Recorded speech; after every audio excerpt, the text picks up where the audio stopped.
بسم اللہ الرحمن الرحیم۔ حضرت معاذ بن جبل رضی اللہ عنہ سے روایت ہے کہ میں نے نبی اکرم صلی اللہ علیہ وسلم سے سورہ نبا کی آیت نمبر 17 کے متعلق پوچھا کہ اس کے کیا معنی ہیں، تو آپ صلی اللہ علیہ وسلم نے فرمایا، اے معاذ، آپ نے بہت بڑا سوال کیا۔ پھر آپ صلی اللہ علیہ وسلم رونے لگے اور پھر ارشاد فرمایا، 10 قسم کے لوگ میری امت میں سے قیامت کے دن اس طرح اٹھائے جائیں گے کہ ان کی شکلیں تبدیل ہوں گی۔ بعض لوگوں کی شکلیں بندروں کی طرح ہوں گی، بعض خنزیروں کی شکل میں ہوں گے، بعض اوندے منہ چل رہے ہوں گے، بعض اندھے اور بہرے ہوں گے، بعض گونگے بہرے ہوں گے، کچھ بھی سمجھ نہیں رہے ہوں گے، بعض کی زبانیں نکلی ہوئی سینوں پر پڑی ہوئی ہوں گی، بعض کے ہاتھ پاؤں کٹے ہوئے ہوں گے، بعض آگ کے ٹیلوں پر ہوں گے، بعض مردار سے بھی زیادہ بدبودار ہوں گے، بعض کو آگ کا لباس پہنایا جائے گا۔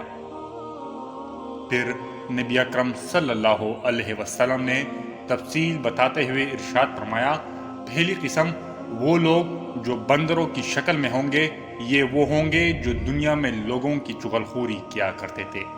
دوسری قسم خنزیروں کی شکلوں والے وہ ہوں گے جو دنیا میں حرام کھاتے رہے ہوں گے۔ تیسری قسم اوندے منہ چلنے والے وہ ہوں گے جو دنیا میں سود کھایا کرتے تھے۔ چوتھی قسم جو اندھے اٹھائے جائیں گے، یہ وہ ہوں گے جو دنیا میں ظلم کیا کرتے تھے۔ پانچویں قسم جو گونگے اور بہرے اٹھائے جائیں گے، یہ وہ ہوں گے جو اپنے اعمال پر اتراتے تھے، یعنی اعمال کر کے فخر کیا کرتے تھے۔ چھٹی قسم وہ لوگ جن کی زبانیں باہر نکلی ہوئی ہوں گی، وہ علماء اور واعظین ہوں گے جن کے قول و عمل میں تضاد ہوگا۔ ساتویں قسم وہ لوگ جن کے ہاتھ پاؤں کٹے ہوئے ہوں گے، یہ وہ ہوں گے جو دنیا میں اپنے پڑوسیوں کو تکلیف دیتے تھے۔ آٹھویں قسم وہ جو آگ کے ٹیلوں پر ہوں گے، یہ وہ ہوں گے جو دنیا میں لوگوں کی شکایات حکمرانوں کے پاس لے جایا کرتے اور ان کو ان سے پٹوایا کرتے تھے۔